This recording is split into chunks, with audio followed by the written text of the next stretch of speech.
Hello, friends, and welcome back to another episode of A Little Bit Woo. We are your hosts, Gemma and Kirsty, and today we are talking about something that came through to me on a clinic that I went on recently. It's not necessarily a topic per se, but it is, who are we to judge? I think that's a great thing because how much judgment goes on in the horse world. Yeah. And I really think it's a good thing for us to talk about because we've all done it. We've all judged people, and it's very easily done, isn't it? You can just make a judgment very quickly. Yeah. I think there's a Warwick Schiller episode that he talks about. Somebody had said to him, every time you put a stone in your pocket, and every time you make a judgment on yourself or somebody else, move it to your other pocket or put another stone in your pocket. And he's like, "Oh, that'd be fine, but I won't have made many judgments." And he said, "Even End of the day, no, not even by the end of the day, by breakfast." So, like, within an hour, he said he'd made like 20 judgments about, himself and other people. So we're all constantly doing it. Yeah, and we do. It's actually, I think it's probably an instinctive thing that we just naturally do, and sometimes we can do it subconsciously. Yeah, and I think it's almost a curiosity thing as well. Like, why are they doing that, or why are they doing it that way? Or it's not necessarily not necessarily a negative. Sometimes, is it? No, sometimes it's always. just a why are they doing that? I think sadly we see it a lot in a negative connotation in Yeah. the horse world, which is not great. Now, the reason why I wanted to bring this up in a podcast was, so I recently went to spectate at a clinic. Now, obviously, I think Kirsty can also agree that, well, most of us can agree, when you see what you can see, it's hard to unsee it. Yeah. So, and especially as us as professionals, when we're going in a clinic setting as an observer, there's things that we see that we can't unsee. And obviously, professionally, we have to act with a lot of, obviously, professionally and with a lot of discernment. But what I wanted to highlight was something that really came through to me when I was on this clinic, where there was a person, and I could have literally sat there and gone, well, there's this wrong with the horse and this wrong with the horse, and that is not right, and this is not right, and this is not right, and it needs, I would like to see this and this, and I sat there and I looked, and I just sort of I really fell into what was coming through. It was obviously a spiritual download. And I sat there and I just sat back and I observed, and I looked at the smile on this lady's face. And I looked at the fact that she put herself in a clinic situation. In front of an audience. Hats off to her. And she was there to better herself and the horse, wasn't she? And she was there to improve the life of herself and her horse. We're naturally, I think we can all agree that in the horse world, everyone has an opinion on everything. There's too many opinions, isn't there? And that's professional to Joe Blogstand at the yard. You know what I mean? That's just that we can all agree that's the way that's just the horse world. Yeah. And I stood there and I thought, okay, there were, in my opinion, maybe the horse looked a little bit underweight. Now, someone could be like, oh, my God, that horse looks really underweight. It looks really poor. Blah, blah, blah. Can't believe she's riding that horse. And I looked at it comes back to love and compassion. Yeah. I looked at it through the eyes of compassion, and in this moment, it's amazing what the flipping conversations I have up in the ether when I'm at a clinic like this. But then that just shows my own growth. And it's almost like the universe prodded you at that point when you're making them judgmental thoughts and went, think a little bit deeper about But it wasn't. this. It was just like to me, it wasn't a judgment at that moment. It was an observation. No, a professional but it's observation. almost like on that scale, on that like edge of you, then you could have then made a judgment, and the universe almost said to you, look a little bit deeper here. And what do you see? I sat back and I sort of went, maybe this horse has had laminitis. Yeah. And maybe this person is keeping her horse at that weight to protect her horse. Yeah. And maybe we all know we don't see we don't see things because we see our horses every day. Mm-hmm. And maybe that person thinks that that's okay because that's all she sees. Yeah. And or maybe he's coming back from an episode of having, like you say, a laminitis or an illness, yeah. And it's a rehab process, and that's why she was maybe reaching out to different ways of working with a horse. Yeah. And then, you know, you look and you think, we're only as good as our own toolkit. I say this really all the time. And we only know what we know at that time. Yeah. And I sat there and I was like, I was looking at it through the eyes of compassion. Mm-hmm. But in that, it actually makes me quite emotional because I can see her face in my mind's eye.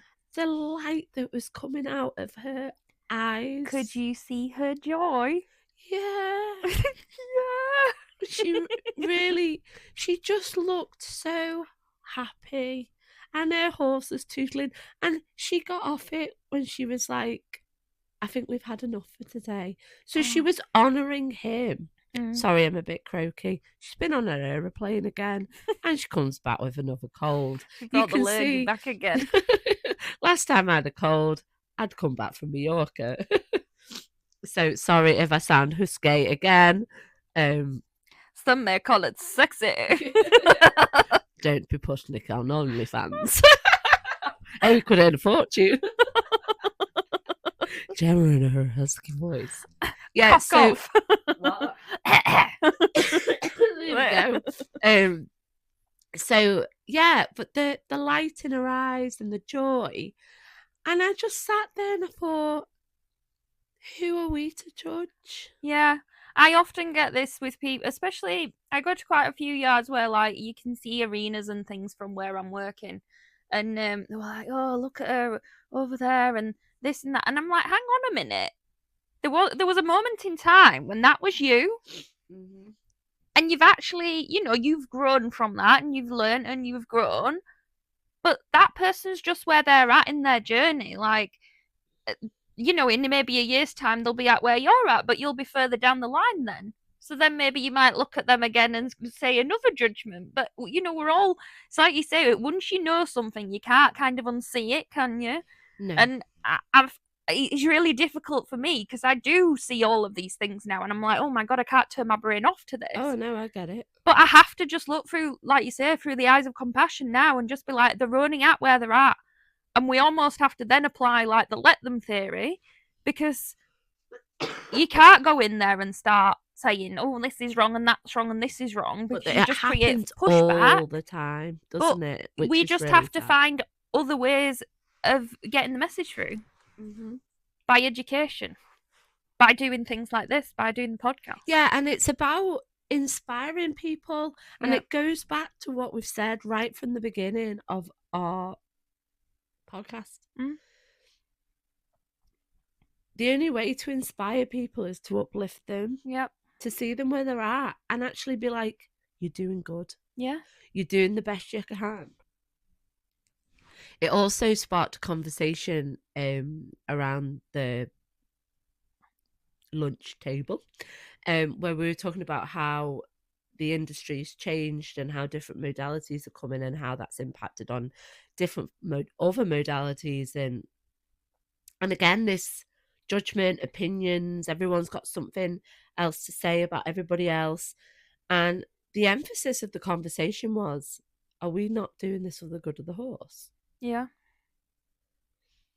So all this judgment and this, oh, they're not doing that right, or who loses in the end? The horse loses. Exactly. because the energy is going into the judgment and not into what you could be doing with your horse. Mm-hmm. And yeah, I've been. Or the energy's going into the judgment and not the learning. Yeah.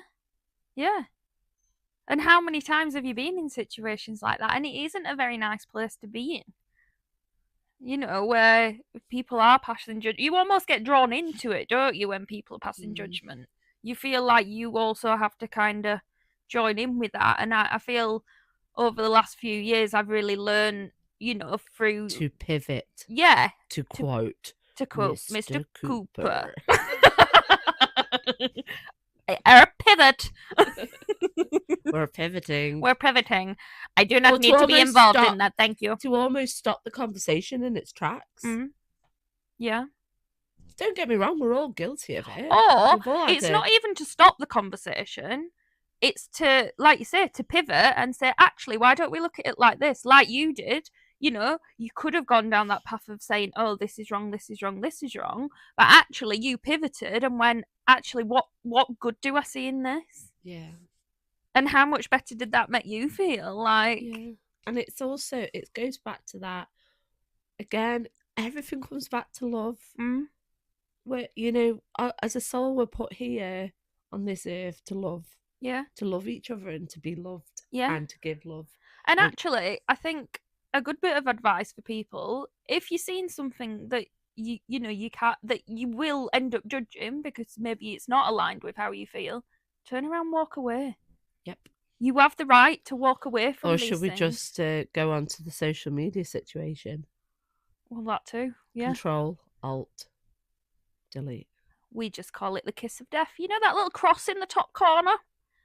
Little cross in the top corner. If it doesn't align with you, give it the kiss of death. If it's got toxicity on it, yeah, get rid. Get rid. You don't need that shit on your newsfeed. Somebody was speaking to me the other day about Facebook, and I was like, look, there's so much good out there on Facebook. Yeah. So much learning that can be done because people just put stuff out there for free. And, once upon a time, you'd have to pay for all of that. But you have to be very savvy at what you pick up on there. And I've learned over the years, actually, if something that I don't like, I don't have to read it. Just delete it.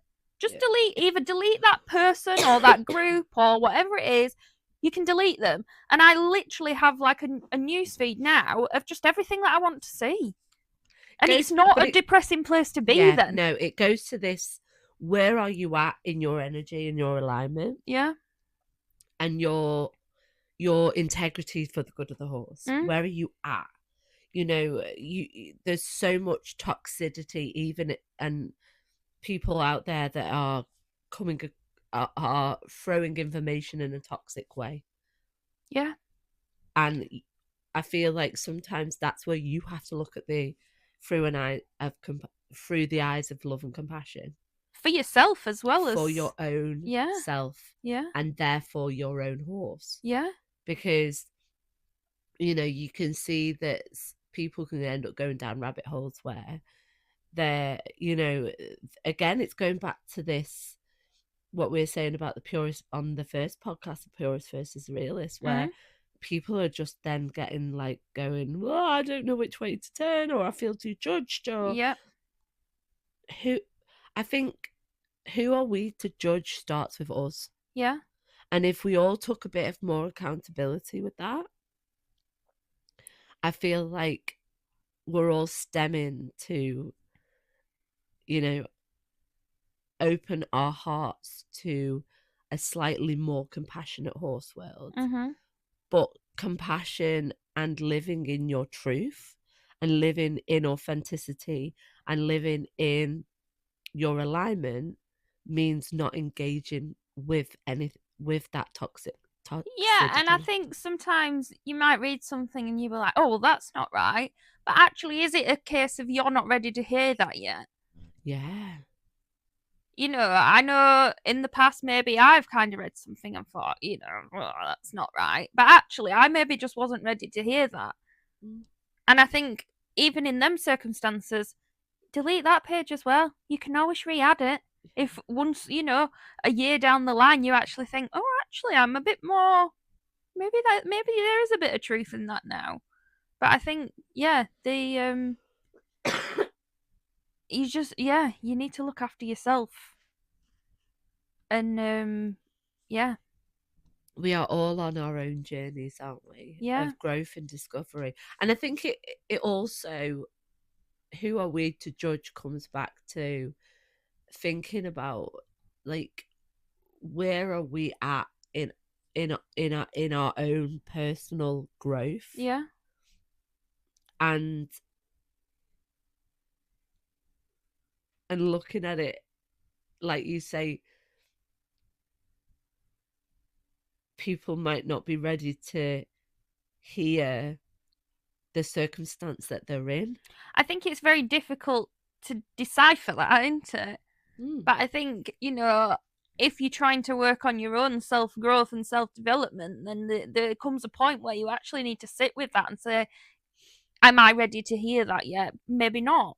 And that's fine. That is fine. Yeah, that's okay. And don't judge yourself for that. No. And that comes back to then, compassion and forgiveness. Yeah. But don't then turn that on, and then give a negative energy out and tell people that they're wrong. Because you might just not be educated in that area enough yet to know that what actually they're saying is really quite valid. Yeah. It's like the what's the curve called now? Oh. What? Carry on. She's talking about a curve. I'm not talking about my curves. Oh, I was thinking about my flexi curve when I was putting it over the back. Do you know I should have shares in them things? I go through that many of them, and I have a habit of leaving them everywhere. I think I must have a flexi curve in every corner of this blooming country. Did you give me my curve back? No, I didn't. No, I think you did. Did I? I think you returned it about 6 months later. Right. Sorry. The Wilson-Kruger effect is it's the curve where it kind of goes up and you think that you know everything about everything, and then actually you realise you kind of drop right off and realise you don't actually know very much about anything, and you kind of then go up on a gradual trajectory. Ah, okay. Yeah. I'm trying to get a better explanation for you. Wilson-Kruger effect. Okay. Oh no, hang on. The Dunning-Kruger effect. How many friggin' Kruger effects are there? The Freddy Krueger effect. Oh my god. Key aspects of the Dunning-Kruger effect. Here we go. Overestimation by the unskilled. Those with low ability in a domain are often unaware of their deficiencies. The very skills needed to be competent are the same skills needed to evaluate competence. Ooh. Underestimation by the highly skilled. Competent individuals may incorrectly assume that others find a task as easy as they do, leading them to underestimate their own expertise. A lack of self-awareness. The core problem is a deficit in metacognitive skills, meaning the ability to reflect on one's own thinking and judgment. Impact on self-perception. Incompetent individuals often hold an illusion of knowledge, making them resistant to feedback and less likely to seek improvement. I'll when this goes out, I'll put the curve on because I think it's a really it resonates with me because I know at some point, and it's not like through life you're at one point on the curve. It's like in every aspect of life you're at somewhere on the curve. So like maybe my knowledge with hoof care is at one point, and then my knowledge with saddles is at a different point, and my knowledge with horses' bodies are at a different point. So it's not you're here on this curve, it's every bit of knowledge you have about different aspects are at a different point on this curve. Yeah. But and wherever you are on the curve, don't bloody judge. But it gets to a point, doesn't it, where you do think you know everything, and then you actually kind of go down a rabbit hole, and it's like there's another 100 doors open, and that's when you get to the bottom of the curve, and you go, actually, I don't know anything here. No, I know. I always say, like, the minute you think you know something is the minute you realise you don't know anything. Yeah, and that's pretty much the concept of it. Yeah. But it's that whole growth mindset, open heart. Open-mindedness. If we come to the table or come to the horse world with an open heart, open mind, compassion, these are the catalysts where we actually then learn. The biggest one is vulnerability. Yeah. We have to be comfortable to sit in vulnerability. And I always think sometimes the most judgmental people are the ones that hide from vulnerability because they actually need to jump off the cliff. Do you know what? Not literally, guys. Don't be jumping off any cliffs on our watch. Jesus. Just take a parachute if you do. Oh my God. I know this is a bit off topic, but I watched a camera view of somebody doing, you know, when they do the base diving, when they have like this wingsuits, and he had the camera like on his head facing. Oh my God. It was the craziest thing ever. Sorry. Carry on. Love a diver. What were we saying? Don't jumping off cliffs. No, like the people that the most, I always find sometimes the most judgmental people are the people that are the most vulnerable. Yes. Yeah. Because they've got the walls up, haven't they? They've got they're hiding behind a mask. They're not in their authentic self. Yeah. They're not showing their vulnerability because for whatever reason, that's something they have to look in and work on. Yeah. And I think that your growth, there's a tractor in the background, your growth comes from being able to be vulnerable and go, I'm open to learning, and I'm here, and I say I don't have all the answers. I don't know everything. Yeah.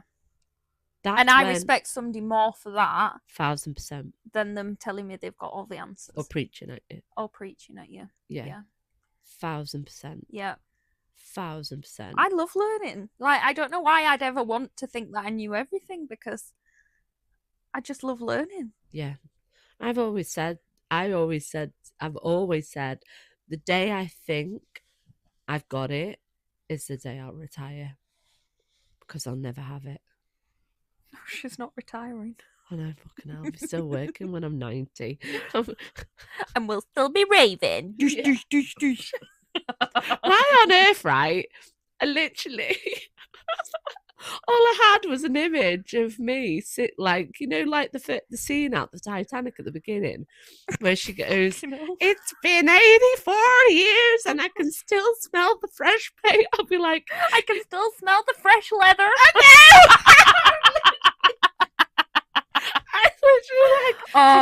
I I can still love the smell of my saddle. On the back of my saddle. Honestly, I sniff the back of my saddle every day when I ride. Are you alright? I just love the smell of it. It's just, yeah. I mean... not where I sit. That's a bit weird. Sniffs you. I'll forget it. I was actually going to say... oh no, I can't say it. You have to say it. Well, if you've got one of Gemma's saddles, you'll know that it comes with a cover for the cantle. Gemma refers to it as a cantle condom, and I was going to say I sniffed the condom. I'm actually crying. As you know, it's a little bit blue. It's slightly X-rated, but there you go. We're just real and living our authentic self. Please don't spread rumours that I go around smelling condoms. I feel like this is going to be a Chinese whisper. Oh my god. Oh god. Yeah, well, we're not going to judge you for that, Kirsty. Don't judge. We listen and we don't judge. Who are we to judge? Who are we to judge? You leave me alone. No, we won't judge you for that. We'll just leave you to it. Thanks, guys. So yeah, I think that's something that we should all take away from this episode, is that you know, the next time you're at the yard and, you know, here's one for you. I was at the yard the other day and they had the hay was that potent I could have got high off it. Mm. And I went in and I was like, oh, bloody hell. And you know what? I stopped my brain. Did you pivot? And I thought, maybe the farmer won't let them have hay. Maybe that's all they've got. Yeah. Yeah. Now, and I think we need to think more like that this year, because I think there's... I know the implications of feeding horses haylage and how it's not good for the microbiome. But in that moment, I was like, stop. Yeah. Who are we to judge? Yeah. Who am I to judge? But I think this goes beyond the horses. Even in everyday life, like when we're walking down the street, like, you know, it's very easy to judge people. Yeah. You know, for how they look or what they're doing. And we are all guilty of it. We are all guilty of it. And we will dip in and out. And I'll come back to another thing. It was probably in the same episode of Warwick. And he was saying, like, in the airport, he loves, like, people watching, which we all do, don't we? But it's a judgment. Come on. This is what me and my dad used to do this all the time. Spot the German. Or spot the Dutch. You know, like, you can you can spot an English person. Yeah. You know, like, that wasn't judging. It was just but I think judging. A lot of people watching is quite judgy.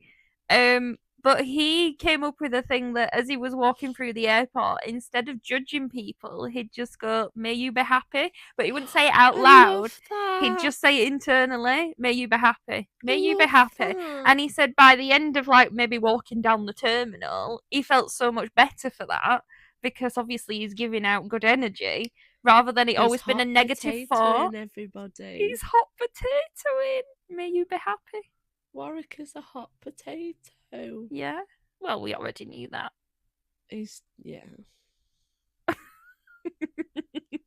That is ace. May you be happy. May you be happy. Maybe that should just be a slogan. May you be happy.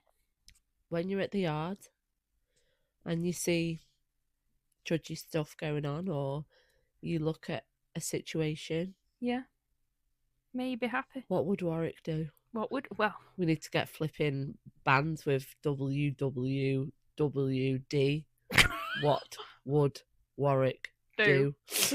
May you be happy. May you be happy on the underside. Yeah, you be happy.